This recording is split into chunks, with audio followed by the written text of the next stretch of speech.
this is Brad Conibear here.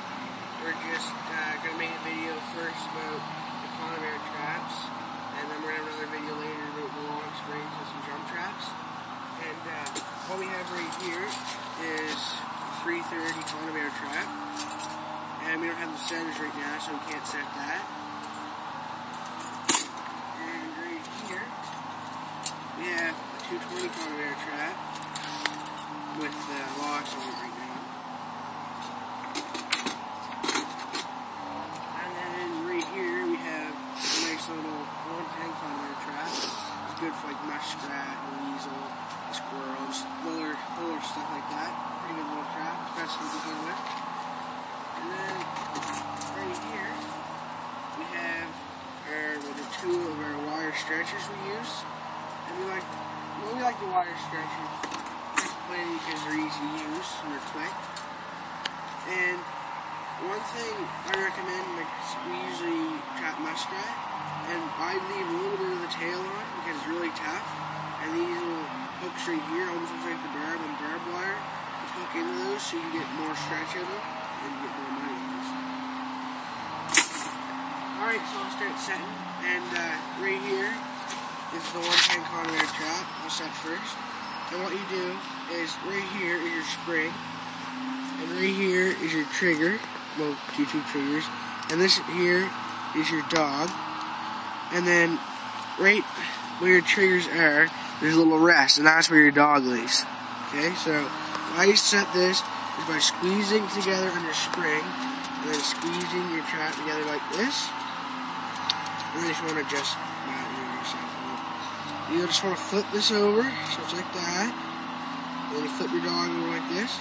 And this particular dog here has 3 different notches on it. I know our 220 has 2 notches in it. And you can just pick your different notches you want on here. And you want to be very careful because this trap can get you. So, you just grab a hold of your spring, keep lots of pressure on that.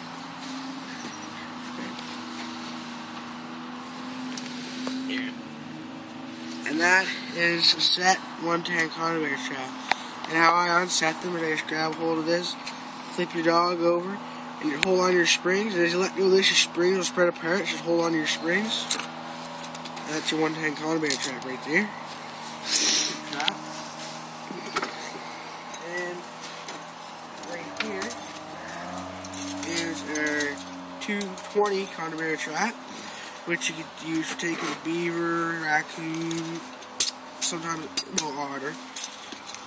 Is make sure this, the only difference between this and the 110 Conibear trap is that your 110 has 1 spring and this has 2 springs, obviously. And it's there.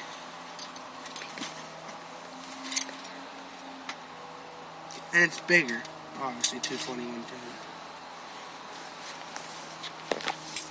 So what you do is relatively the same, and what I do is I set it on the first notch. Make sure your safeties are on. Yeah, see, you want to make sure your safeties are on over on your springs, so they don't get your fingers. Okay, of course.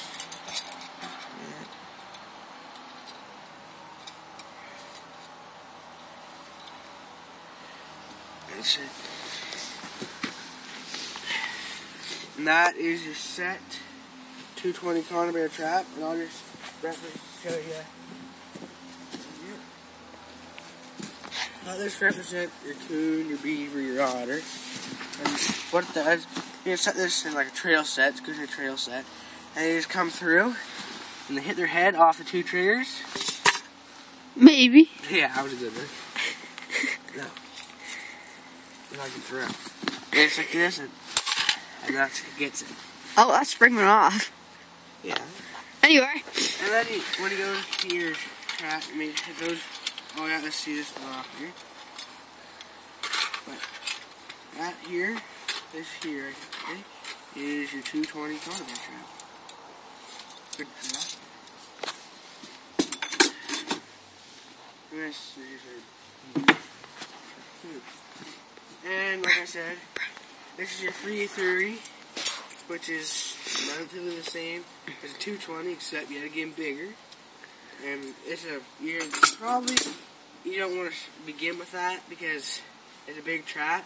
And if you're gonna begin trapping, I'd recommend trapping like muskrat, mink, and squirrel, and some water animals because they're easier to catch than land animals.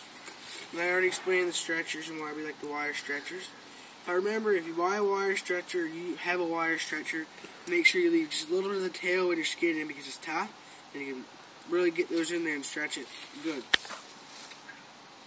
Alright, well, this is Brad Crosby 9, and that's Conibear Traps.